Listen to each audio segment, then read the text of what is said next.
अस्सलाम वालेकुम नाजरीन, आप देख रहे हैं INN चैनल। मैं हूं शेख अहमद अली। आज की खास बात में हम देखेंगे कई अहम कौमी और बैनुल अक़वामी खबरें। पाकिस्तान के साबिक़ सदर परवेज़ मुशर्रफ का इतवार के रोज़ इंतकाल हो गया। उनकी उम्र 79 बरस की थी। पाकिस्तानी मीडिया के मुताबिक सिफारती ज़राए ने साबिक़ सदर जनरल परवेज़ मुशर्रफ के इंतकाल की तस्दीक की है।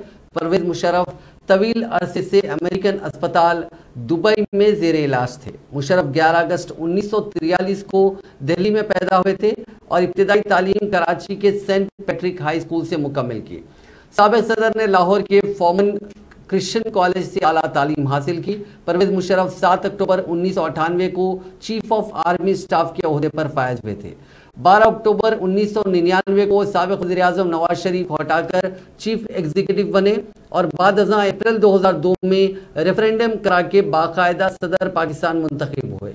साल 2004 में आइन में 17वीं तरमीम के जरिए मजीद 5 साल के लिए परवेज़ मुशर्रफ बावर्दी सदर मुंतखब हुए। परवेज़ मुशर्रफ 18 अगस्त 2008 को मुस्तफ़ी होकर मुल्क से बाहर चले गए थे। दिल्ली की एक अदालत ने फसादात के एक मामले में 11 लोगों को बरी करने और उन्हें बली का बकरा करार दिए जाने के बाद साबिक़ वज़ीर दाखिला पी चिदम्बरम ने कहा कि उन लोगों को मुकदमा चलाए जाने से पहले ही कैद की सजा दे दी गई। चिदम्बरम ने इतवार को ट्विटर की एक सीरीज में कहा कि दिल्ली की एक ट्रायल कोर्ट ने मुशाहिदा किया कि 2019 में जामिया मिलिया इस्लामिया में तशद्दुद के वाक़यात से मुताल्लिक़ एक केस में शर्जील इमाम और 10 दीगर को कुर्बानी का बकरा बनाया गया था। क्या मुल्जिम के खिलाफ इब्तिदाई सबूत थे? हरगिज़ नहीं। उन्होंने कहा कि कुछ मुल्जिमीन तकरीबन 3 साल से जेल में कैद हैं, बाज़ को कई महीनों बाद जमानत मिल सकी। ये मुकदमे से पहले की हिरासत है। नाअहल पुलिस शहरियों को मुकदमे से पहले जेल में रखने की जिम्मेदार है। उनके खिलाफ क्या कार्रवाई होगी? मुल्जिमीन ने जो महीना या साल जेल में गुजारे हैं वो कौन वापस करेगा?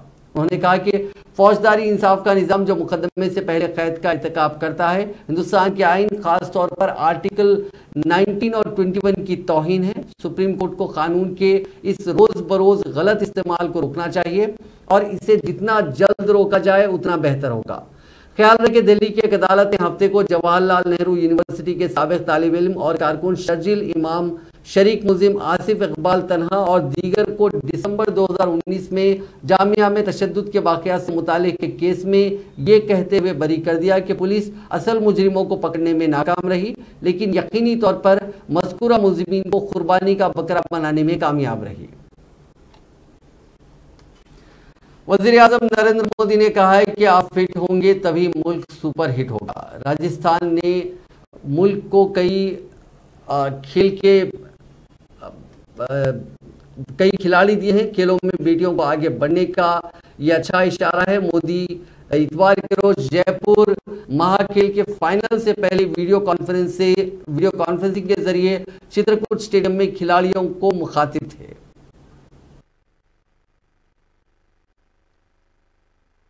साथियों,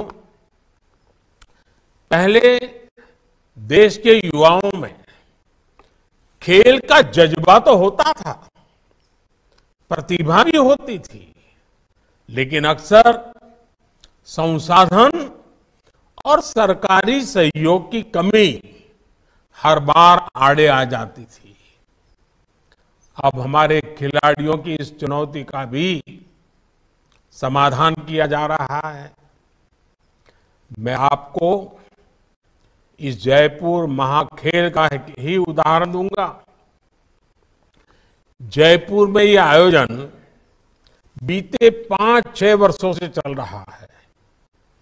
ऐसे ही देश के कोने कोने में भारतीय जनता पार्टी के सांसद अपने अपने क्षेत्रों में खेल महाकुंभों का आयोजन करवा रहे हैं।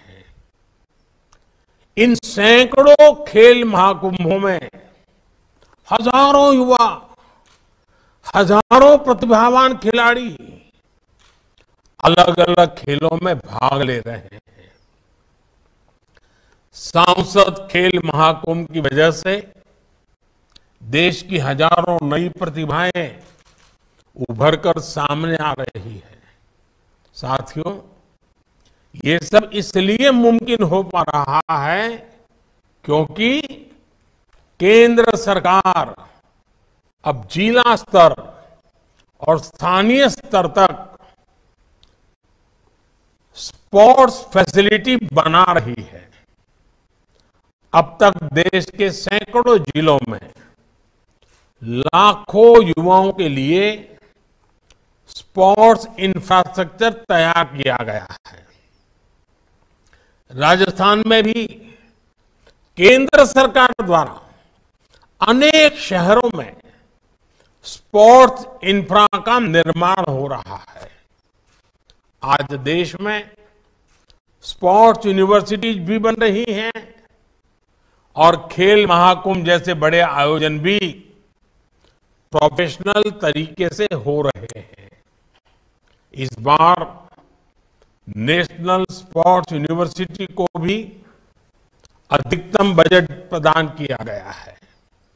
हमारा प्रयास है कि स्पोर्ट्स मैनेजमेंट और स्पोर्ट्स टेक्नोलॉजी से जुड़ी हर विद्या को सीखने का माहौल बने, जिससे युवाओं को इस क्षेत्र में कैरियर बनाने का अवसर मिलेगा। साथियों, पैसे की कमी के कारण कोई युवा पीछे न रह जाए, इस पर भी हमारी सरकार का ध्यान है।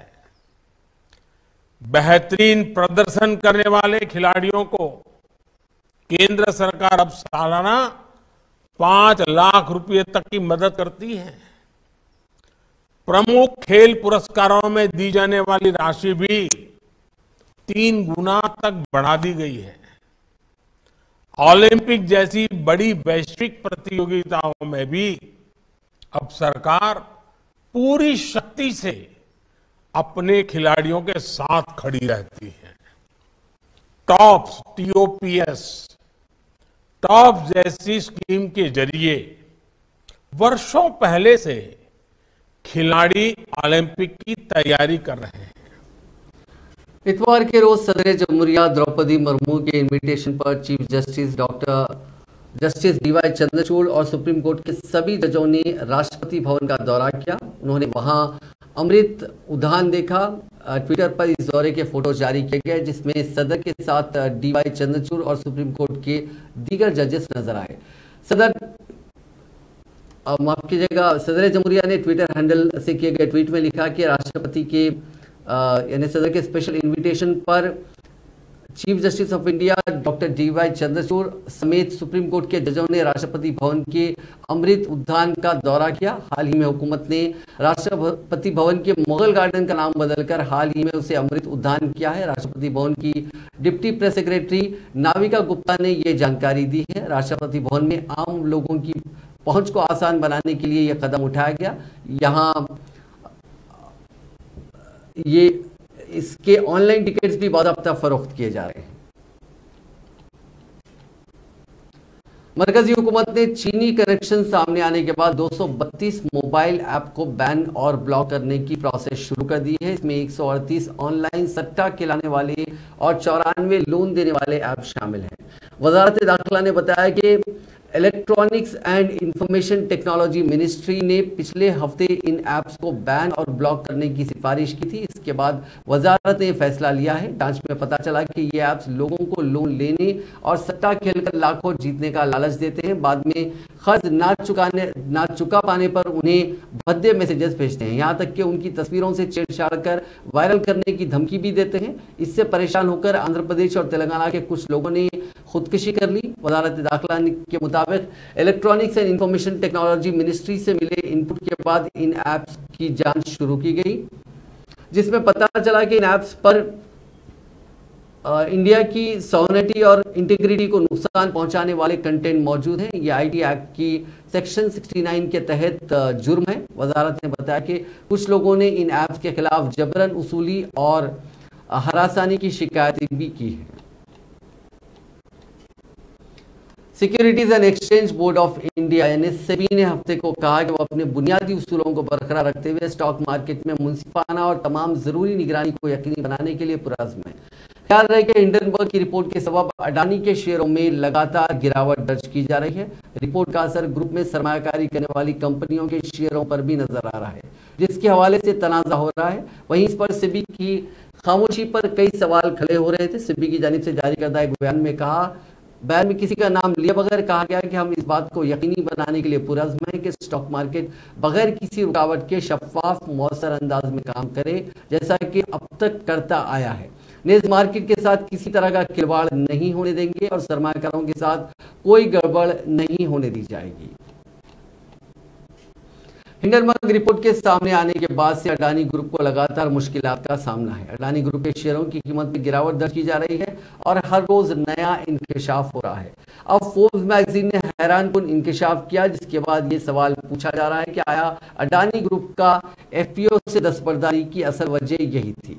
फोर्ब्स की रिपोर्ट के मुताबिक जिस 3 सरमायाकारी इदारों ने अडानी एंटरप्राइजेस के $2.5 अरब के शेयर्स खरीदे, उनका ताल्लुक अडानी ग्रुप और मुश्तबा अडानी प्रॉक्सी से है। 27 जनवरी 2023 को अडानी ग्रुप ने अपनी फ्लैगशिप कंपनी अडानी एंटरप्राइजेस का एपीओ जारी किया और फिर मुकम्मल तौर पर सब्सक्राइब होने के बाद उसे अचानक वापस ले लिया। अडानी ग्रुप के चेयरमैन गौतम अडानी ने एफपीओ को वापस लेने की वजह बताते हुए कहा कि फैसला कंपनी के गिरते हुए शेयर्स की वजह से किया गया।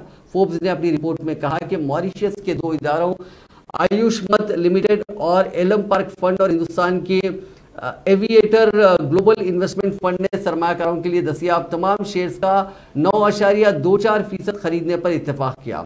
9.24% शेयर की कीमत सिर्फ $66 मिलियन है। काबिल जिक्र बात है कि अडानी ग्रुप को इन फर्मों से मदद मिलने के सबूत मौजूद हैं। अडानी ग्रुप के हवाले से फोर्ब्स की जारी करदा रिपोर्ट के मुताबिक अगर अडानी ग्रुप के प्रिंसिपल इन मुख्तलिफ फंड्स के बेनिफिशियल ओनर हैं, तो इसका मतलब यह कि अडानी ग्रुप अपने हरीफ हिंदुजा ग्रुप में भी एक बड़ा हिस्सेदार होगा। इसकी वजह यह है कि Aviator global investment fund, Nulena investment fund और अडानी ग्रुप से मुंसलिक 3 दीगर funds Elara India opportunities limited, सभी Hinduja global solutions, Hinduja Leyland finance और हिंदुजा की गल्फ ऑयल में काफी हिस्सेदारी रखते हैं। अडानी मामले पर अब तक वजीर खजाना, आरबीआई, सेबी और वजारत खजाना ने टाल मटोल से जवाब दिया, लेकिन वजीर आजम नरेंद्र मोदी इस पूरे मामले पर पुरस्रार खामोशी अख्तियार किए हुए हैं। दरियासना कांग्रेस ने ऐलान किया कि वो अडानी मामले पर वजीर आजम से रोजाना 3 सवाल पूछेगी। कांग्रेस लीडर और जनरल सेक्रेटरी इंचार्ज शोबे मौसूलात जयराम रमेश ने बयान जारी करते हुए वजीर आजम को 3 सवालात पर मुश्तमिल एक खत लिखा है। जयराम रमेश ने लिखा कि पनामा पेपर्स के इंकशाफात के सिलसिले में 4 अप्रैल 2016 को वजारत खजाना ने ऐलान किया था कि आपने जाती तौर पर मुख्तलिफ एजेंसियों के ग्रुप को ऑफशोर टैक्स हेवन से आने वाले पैसों के लेन देन की तहकीकात करने की हिदायत दी थी। इसी तरह से हैंगरोज चीन में 5 सितंबर 2016 को G20 सरबराही इजलास में भी आपने कहा था कि हमें इख्तिसादी मुजरिमों के लिए महफूज पनाहगाहों को खत्म करने, मनी लॉन्ड्रिंग करने वालों का सुराग लगाने और गैर मशरूत तौर पर हवालगी और पेचीदा बैनुल अक़वामी उसूलों और बैंकिंग के जाल को तोड़ने के लिए काम करने की जरूरत है। आपके उन बयान से वाज़ेह है कि आप ये कहकर राह फरार इख्तियार नहीं कर सकते कि हम अडानी के हैं कौन। उन्होंने 3 सवालात इसमें किए हैं और तीनों सवालात को ट्विटर पर शेयर किया है। हिमाचल की ट्राइबल गर्ल अमिता नेगी ने लद्दाख के एनवायरनमेंट को बचाने के लिए तहरीक कर रहे सोशल वर्कर सोनम वांगचुक की ताईद में बर्फ पर नंगे पैर खड़े होकर वीडियो जारी किया। हिमाचल से ताल्लुक रखने वाली यूट्यूबर अमिता नेगी के इस वीडियो को रियल रैंचो सोनम वांगचुक ने ट्वीट कर दुनिया तक पहुंचाया। वांगचुक ने अमिता के अहद को सलाम किया। बॉलीवुड की ब्लॉकबस्टर फिल्म 3 इडियट्स में आमिर खान का किरदार रैंचो सोनम वांगचुक पर ही मबनी था। वांगचुक ने लद्दाख को मोदी हुकूमत की जानिब से यूनियन टेरिटरी बनाए जाने के बाद वहां बढ़ते इंडस्ट्रीज और एनवायरनमेंट को जिनसे खतरा हो सकता है उन एक्टिविटीज के खिलाफ एक मुहिम छेड़ रखी है। अमिता ने अपने वीडियो में वांगचुक की इसी मुहिम की तायद की है। चुले, मैं अमिता छुलगिया नेगी लाबरंग से हूँ, किन्नौर से हूँ और मैं श्री सोनम वांगचुक जी का सपोर्ट करते हुए यहाँ किन्नौर से जो है अपना सॉलिटरी जो सपोर्ट जो है वो दिखा रही हूँ। अभी बहुत बर्फबारी यहाँ पे चली हुई है और मैं यहाँ बर्फ में नंगे पांव खड़े होके जो है अपना सपोर्ट इस तरह से मैं दिखा रही हूँ। और जो हमारे पर्यावरण, जो हमारे पहाड़ जो हमारी बेहद ही खूबसूरत संस्कृति है उसे बचाने के लिए श्री सोनम वांगचुक जी ने जो एक मुहिम शुरू की है उसका मैं सॉलिटरी सपोर्ट करती हूँ और आप लोगों से भी रिक्वेस्ट करती हूँ कि आप लोग अपनी अपनी जगह से जो है सॉलिटरी सपोर्ट दिखाइए और वीडियो बनाइए और शेयर करिए इसे सबके साथ ताकि ये जो मुहिम है दूर दूर तक फैले। धन्यवाद। चुले, मैं अमिता छुर्गिया नेगी लाबरंग से हूँ, किन्नौर से हूँ और मैं श्री सोनम वांगचुक जी का सपोर्ट करते हुए यहाँ किन्नौर से जो है अपना सॉलिटरी जो सपोर्ट।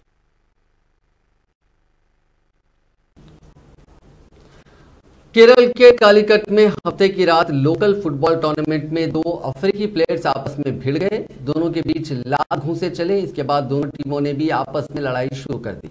टीमों को देख फैंस भी मैदान में घुस गए और लड़ाई करने लगे। कालीकट में दो टीमों के बीच सेमीफाइनल खेला जा रहा था। इसमें रेफरी के फैसले को लेकर दोनों टीमों के खिलाड़ियों के बीच धक्का मुक्की हो गई। रॉयल ट्रैवलर्स कोझिकोड और सुपर स्टूडियो मलापुरम के दो अफ्रीकी खिलाड़ी एक दूसरे के ऊपर लात घूंसे चलाने लगे। लड़ाई तक मैच 1-1 की बराबरी पर था। सूरत शहर में आवारा कुत्तों की दहशत कम होने का नाम नहीं ले रही है। बेड रोड में एक कुत्ते ने 24 घंटे में 4 बच्चों समेत 7 लोगों को जख्मी कर दिया। सोशल वर्कर तुफैल पटेल ने बताया कि इस कुत्ते ने कई दिनों से दहशत मचा रखी है। उसने 24 घंटे में घूम घूम कर 7 लोगों को काट लिया। हफ्ते को कुत्ते ने 5 साल की बच्ची का हाथ काट लिया। सीसीटीवी फुटेज में दिख रहा है कि बच्ची एक गली से दौड़ते हुए आ रही है, तभी कुत्ते ने उस पर हमला कर दिया। कुछ लोग आ गए और बच्ची की जान बचा ली। बच्ची के हाथ में 3 से 4 गहरे जख्म हो गए। एक जख्म तो 1 सेंटीमीटर गहरा है। बच्ची का इलाज एक प्राइवेट अस्पताल में कराया गया। बेड रोड के ईंटवाला फाडिया में हफ्ते की सुबह करीब 4 साल की बच्ची गली से दौड़ते हुए जा रही थी, तभी ये मामला पेश आया। तमिलनाडु में एक शख्स फिल्मी स्टाइल में बुर्का पहनकर बैंक लूटने पहुंचा, लेकिन वो नाकामयाब रहा। इसका सीसीटीवी फुटेज सामने आया है। ये वाकया हफ्ते का है और ये धारापुरम इलाके में किनारा बैंक का है। सीसीटीवी में दिख रहा है कि एक शख्स बुरखे में बैंक के अंदर घुसा और कुछ देर तक घूमता रहा। थोड़ी देर बाद उसने टेबल पर रखी बंदूक उठाई और बैंक मुलाजिमीन को धमकाने लगा। फिर वो बैंक में बैठे एक बुजुर्ग शख्स के पास जाकर उन्हें भी धमकाने लगा। अचानक से लुटेरे की बंदूक गिर गई और बुजुर्ग ने उसे अपने तौलिए से दबोच लिया। मामले की जानकारी पुलिस को दी गई है। मौके पर पहुंची पुलिस ने मुलजिम को गिरफ्तार कर लिया। हालांकि बुजुर्ग के दबोचने के मुलजिम जख्मी हो गया, इसलिए उसे इलाज के लिए अस्पताल में भर्ती कराया गया। पुलिस ने कहा कि जैसे ही मुलजिम ठीक होगा उस पर कार्रवाई की जाएगी। किसी इंसान ने ज्वेलरी शॉप से सोना, चांदी, डायमंड चुराया। इसी तरह की खबरें तो अक्सर सुनने में आती हैं, लेकिन किसी चूहे ने ज्वेलरी शॉप से डायमंड का हार चुरा लिया। ये बात सुनने में बहुत अनोखी लगती है। चूहे के डायमंड नेकलेस चुराने का एक वीडियो काफी वायरल हो रहा है। 30 सेकंड के इस वीडियो में देखा जा सकता है कि चूहा ऊपर से कूद कर आया और डिस्प्ले पर लगे डायमंड सेट पर बैठ गया। इतना ही नहीं, चूहे ने नेकलेस को डिस्प्ले से निकाला और फौरी वहां से गायब हो गया। सोशल मीडिया पर यह वीडियो IPS ऑफिसर हिंगनाकर ने शेयर किया। कैप्शन में लिखा कि अब ये चूहा डायमंड का नेकलेस किसके लिए ले गया होगा।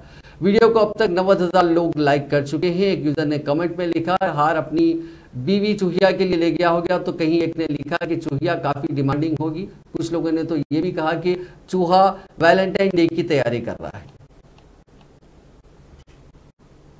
पंजाब के अमृतसर में एक शख्स ट्रैफिक जाम में फंसा तो उसने रिवॉल्वर निकाल ली। रिवॉल्वर की नोक पर उसने जाम खुलवाया और चला गया। हालांकि इस दौरान उसने कोई फायरिंग नहीं की। इसी दौरान किसी ने उसका गन पॉइंट पर ट्रैफिक खुलवाने की वीडियो बना ली। वीडियो सामने आने के बाद पुलिस भी अलर्ट हो गई। वीडियो सामने आने के बाद उसमें दिख रहा है कि एक शख्स हाथ में बंदूक लिए लोगों को धमका रहा है। पुलिस ने इस शख्स की तलाश शुरू कर दी है। अभी ये पता नहीं चल सका कि ये रिवॉल्वर लाइसेंस्ड है या फिर इसे इलीगल तरीके से लिया गया है।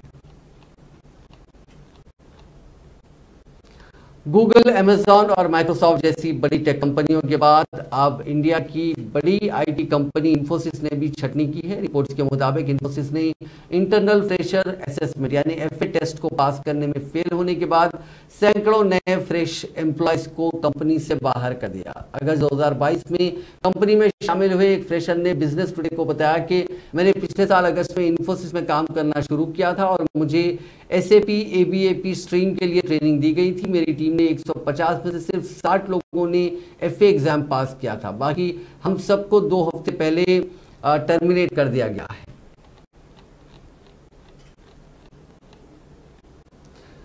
इंडिया में अमेरिकी वीजा के लिए बैकलॉग को कम करने के लिए कई कोशिशें की जा रही हैं। इसके बावजूद अपॉइंटमेंट का वेटिंग पीरियड अभी 500 दिनों से ज्यादा है। इंडिया में अमेरिकी एम्बेसी ने इतवार के रोज कहा कि जो हिंदुस्तानी बैरून मुल्क का सफर कर रहे हैं वो वहीं पर अमेरिकी एम्बेसी या फिर काउंसिल में वीजा अपॉइंटमेंट हासिल कर सकते हैं। जैसे कोई हिंदुस्तानी अभी थाईलैंड में है तो वो वहां के अमेरिकन एम्बेसी से अमेरिका के B1 और B2 वीजा जो कि सफर और कारोबार के लिए होता है उसके लिए अपॉइंटमेंट ले सकता है। वीजा प्रोसेस में देरी को कम करने के लिए अमेरिका ने हाल ही में नई पहल शुरू की है। इसमें पहली बार एप्लीकेंट्स के लिए स्पेशल इंटरव्यू तय करना और काउंसलर स्टाफ की तादाद बढ़ाना शामिल है। यशराज फिल्म्स की सिद्धार्थ आनंद की हिदायतकारी में बनी पठान बॉक्स ऑफिस पर हर गुजरते दिन के साथ तारीख रकम कर रही है। ये फिल्म मुल्क और बैरून मुल्क के बॉक्स ऑफिस पर शानदार कारकर्दगी दिखा रही है और अब सिर्फ 10 दिनों में ये दुनिया की सबसे ज्यादा कमाई करने वाली हिंदी फिल्म बन गई है। फिल्म ने दुनिया भर में बॉक्स ऑफिस कलेक्शन में शानदार कारकर्दगी का मुजाहरा करते हुए रिलीज के 10 दिनों में दुनिया भर में 729 करोड़ से ज्यादा की कमाई की। शाहरुख खान स्टारर पठान ने अपने 10वें दिन यानी दूसरे जुम्मे को हिंदुस्तान में 14 करोड़ रुपए की कमाई की। हिंदी में 13 करोड़ 50 लाख, तमाम डब वर्जन में करीब 50 लाख। इन 10 दिनों में पठान ने सिर्फ बैरून इलाकों में 33.82 मिलियन डॉलर कमाए, जबकि हिंदुस्तान में फिल्म का नेट कलेक्शन 378 करोड़ रुपए रहा। भारत बायोटेक के CMD डॉक्टर कृष्णा ने कहा है कि 2 दिन पहले 3 lakh nasal corona vaccine Incovacc अस्पतालों में भेजी गई है। इनकोवैक दुनिया की पहली नेजल कोरोना वैक्सीन है। इसे 26 जनवरी को लॉन्च किया गया है। वैक्सीन अब कोविन पर मौजूद है और इसकी कीमत बाजार के लिए 800 रुपए और मरकजी हुकूमत और रियासती हुकूमतों के लिए 325 रुपए रखी गई है। इसराइल में हजारों लोग वज़ीर आज़म बेंजामिन नेतन्याहू की मुखालिफत कर रहे हैं। पिछले 5 हफ्तों से जारी मुजाहरों में लोग हुकूमत के खिलाफ नारेबाजी कर रहे हैं। ये मुजाहरे दारुल हुकूमत तेल अवीव समेत 20 शहरों में फैल चुका है। तेल अवीव की सेंट्रल कल्पन स्ट्रीट में लोगों के हाथ में बैनर भी दिखे। इन पर लिखा कि हुकूमत आलमी अमन के लिए खतरा है। यरूशलेम में वज़ीर आज़म की रिहायशगाह के बाहर और हाफिया में भी लोग सड़कों पर उतरे हैं। लोगों ने हुकूमत के खिलाफ क्रिमिनल गवर्नमेंट और द एंड ऑफ डेमोक्रेसी जैसे नारे लगाए।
अमरीकी लड़ाका तैयारी ने चीन के उस जासूसी गुब्बारे को मार गया जिसने मुल्क में दहशत फैला रखी थी। पेंटागन ने गुब्बारे को जनूबी कैरोलिना के साहिल पर निशाना बनाने की तस्दीक की। पेंटागन का कहना है कि जासूस गुब्बारा चीन की नाकाबिल कबूल खिलाफ वर्जी है। अमरीकी सदर ने चीनी गुब्बारा मार गिराने पर अमरीकी फौज को मुबारकबाद दी। रिपोर्ट के मुताबिक गुब्बारे को निशाना बनाए जाने से कबल अमरीका में 3 हवाई अड्डों को बंद कर दिया गया था। इसके अलावा हिफाजती इक़दाम के तहत उसने अपनी फिजाई हुदूद को भी बंद कर दिया था। अमरीकी वज़ीर दिफा ने कहा कि कार्रवाई दानिस्ता और कानून के मुताबिक की गई। उन्होंने कहा कि कार्रवाई ये जाहिर करती है कि सदर बाइडन और उनकी कौमी सलामती की टीम हमेशा अमरीकी आवाम की हिफाजत और सलामती को अव्वलियत देती है। अमरीकी वज़ीर दिफा ने मज़ीद कहा कि चीन की जानिब से हमारी खुद मुख्तारी की नाकाबिल कबूल खिलाफ वर्जी का मौसर जवाब दिया जाएगा। वहीं गुब्बारे को मार गिराए जाने पर चीन ने नाराजगी का इजहार किया। चीन ने जुमे के रोज गुब्बारे की मिल्कियत का इतराफ करते हुए कहा था कि मौसम की सूरत हाल जांचने वाला गुब्बारा है जो अपने रास्ते से भटक गया है। Pentagon to shoot it down on Wednesday as soon as possible. They decided, without doing damage to anyone on the ground, they decided that the best time to do that was as it got over water outside within the 12-mile limit. They successfully took it down, and I want to compliment our aviators who did it, and we'll have more to report on this a little later. Thank you. President, what did you say about China? What's your message to China?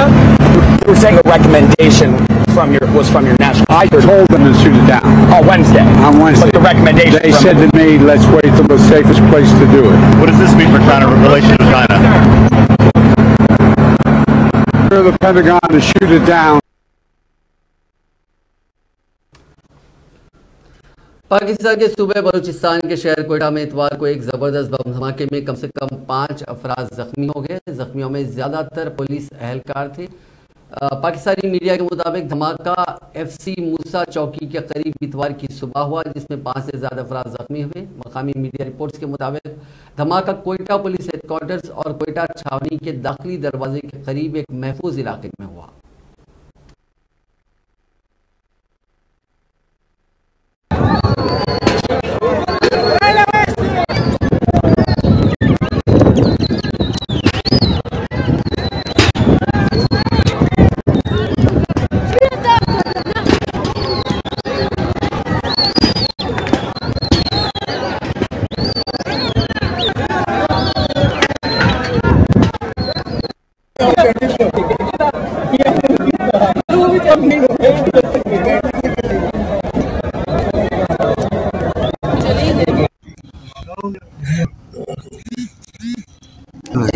helmet सवड़ किया ना ऊपर।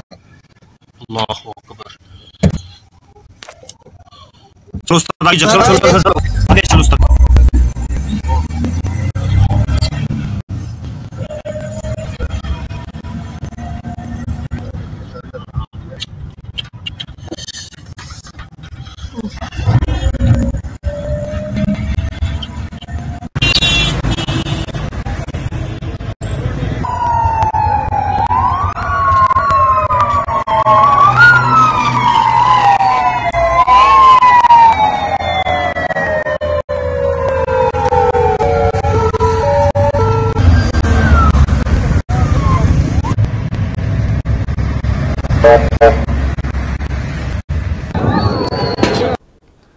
पाकिस्तान में हुकाम ने गुस्ताखाना मवाद की इशाअत पर online encyclopedia Wikipedia को ब्लॉक कर दिया। पाकिस्तान टेलीकम्युनिकेशन ने रवां हफ्ते के पीटी अथॉरिटी रवां हफ्ते के आगाज़ पर विकीपीडिया इंतजामिया को आगाह किया कि उनके पास गुस्ताखाना मवाद को ब्लॉक करने हटाने के लिए 48 घंटे हैं, वरना इस साइट तक रसाई मुनक़ते कर दी जाएगी।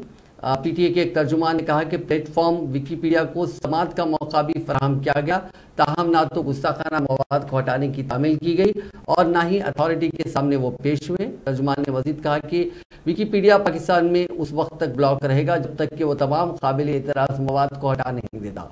फौरी तौर पर यह वाज़ेह नहीं हो सका कि पीटीए किस मवाद को ब्लॉक करना चाहता है।